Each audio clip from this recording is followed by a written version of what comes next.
పెళ్ళిళ్ళ కన్నా విడాకులే పెరిగిపోతున్నాయి. ఇప్పుడు భారతదేశంలో విడాకుల సంఖ్య చాలా పెరిగిపోయింది. ప్రత్యేకంగా మహిళలు స్వతంత్రం, మనశ్శాంతి, గౌరవం చాలా అవసరమని కోరుకుంటున్నారు. ప్రేమ ఉన్న సంబంధం కొనసాగాలంటే పరస్పర గౌరవం, ఇరు కుటుంబాల గురించి ముందుగా క్లారిటీగా తెలుసుకోవడం, బలమైన బంధంపై అవగాహన ఉండడం అవసరం. ఎక్కువగా వివాదాలు డబ్బు, పిల్లలు, ఇంట్లో ఉండే పెద్దలపై బాధ్యతలు, ప్రెగ్నెన్సీ ఇలా విషయాలపై అవగాహన లేకపోవడమే కారణం. ప్రీ మ్యారిటల్ కౌన్సిలింగ్ ఈ విషయాలపై ఇద్దరికీ పూర్తి స్పష్టత కలిగిస్తుంది. పెళ్ళైన తర్వాత కాకుండా పెళ్లి చేసుకోవాలన్న దశలోనే కౌన్సిలింగ్ చేయాలి.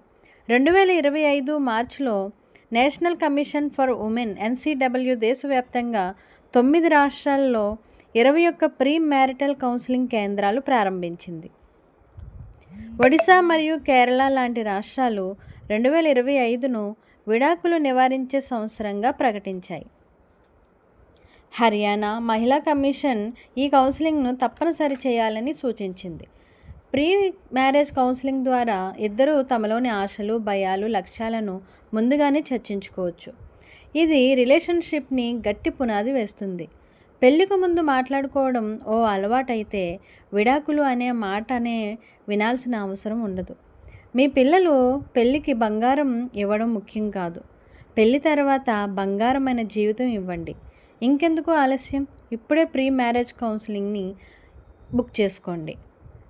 నా పేరు Jagruti Banu, premarital coach, founder of Jagruti Knots. Thank you.